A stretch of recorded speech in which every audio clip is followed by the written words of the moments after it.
Josué, chapitre 7. Les enfants d'Israël commirent une infidélité au sujet des choses dévouées par interdit. Akan, fils de Carmi, fils de Zabdi, fils de Zérak, de la tribu de Juda, prit des choses dévouées.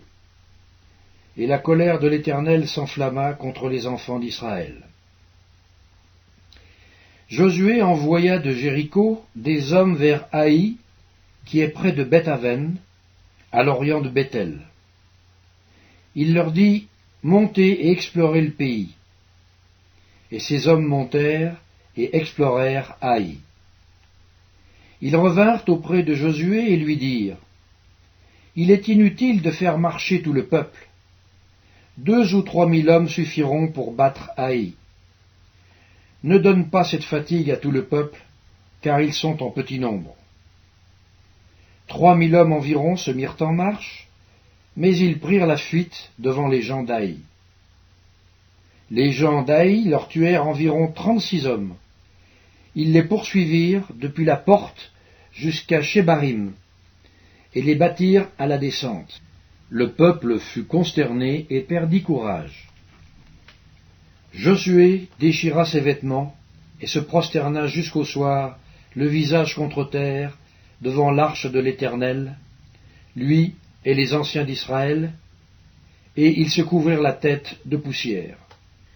Josué dit, « Ah, Seigneur Éternel, pourquoi as-tu fait passer le Jourdain à ce peuple pour nous livrer entre les mains des Amoréens et nous faire périr? Oh, si nous eussions su rester de l'autre côté du Jourdain! De grâce, Seigneur, que dirais-je après qu'Israël a tourné le dos devant ses ennemis? Les Cananéens et tous les habitants du pays la prendront. Ils nous envelopperont et ils feront disparaître notre nom de la terre. Et que feras-tu pour ton grand nom? » L'Éternel dit à Josué, « Lève-toi. Pourquoi restes-tu ainsi couché sur ton visage? Israël a péché. Ils ont transgressé mon alliance que je leur ai prescrite. Ils ont pris des choses dévouées par interdit, ils les ont dérobées et ont dissimulé, et ils les ont cachées parmi leurs bagages. Aussi les enfants d'Israël ne peuvent-ils résister à leurs ennemis. Ils tourneront le dos devant leurs ennemis, car ils sont sous l'interdit. Je ne serai plus avec vous si vous ne détruisez pas l'interdit du milieu de vous. Lève-toi, sanctifie le peuple. Tu diras, sanctifiez-vous pour demain, car ainsi parle l'Éternel, le Dieu d'Israël. Il y a de l'interdit au milieu de toi, Israël. Tu ne pourras résister à tes ennemis jusqu'à ce que vous ayez ôté l'interdit du milieu de vous. Vous vous approcherez le matin selon vos tribus, et à la tribu que désignera l'Éternel s'approchera par famille, et la famille que désignera l'Éternel s'approchera par maison, et la maison que désignera l'Éternel s'approchera par homme. Celui qui sera désigné comme ayant pris de ce qui était dévoué par interdit sera brûlé au feu, lui et tout ce qui lui appartient, pour avoir transgressé l'alliance de l'Éternel et commis une infamie en Israël. » Josué se leva de bon matin, et il fit approcher Israël selon ses tribus, et la tribu de Juda fut désignée. Il fit approcher les familles de Juda, et la famille de Zérak fut désignée. Il fit approcher la famille de Zérak par maison, et Zabdi fut désigné. Il fit approcher la maison de Zabdi par homme, et Akan, fils de Carmi, fils de Zabdi, fils de Zérak, de la tribu de Juda, fut désigné. Josué dit à Akan, « Mon fils, donne gloire à l'Éternel, le Dieu d'Israël, et rends-lui hommage. Dis-moi donc ce que tu as fait, ne me le cache point. » Akan répondit à Josué et dit, « Il est vrai que j'ai péché contre l'Éternel, le Dieu d'Israël, et voici ce que j'ai fait.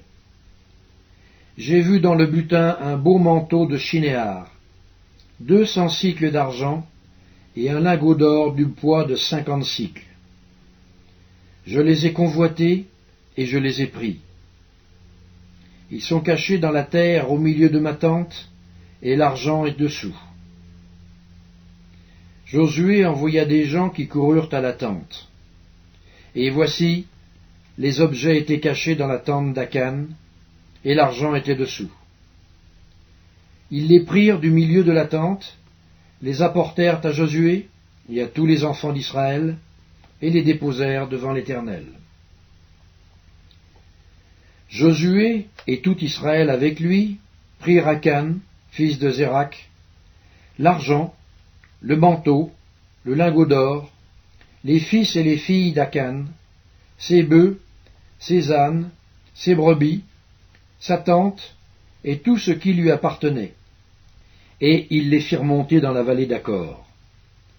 Josué dit, « Pourquoi nous as-tu troublés? L'Éternel te troublera aujourd'hui. » Et tout Israël le lapida. On les brûla au feu, on les lapida, et l'on éleva sur Akan un grand monceau de pierre qui subsiste encore aujourd'hui. Et l'Éternel revint de l'ardeur de sa colère. C'est à cause de cet événement qu'on a donné jusqu'à ce jour à ce lieu le nom de Vallée d'Acor.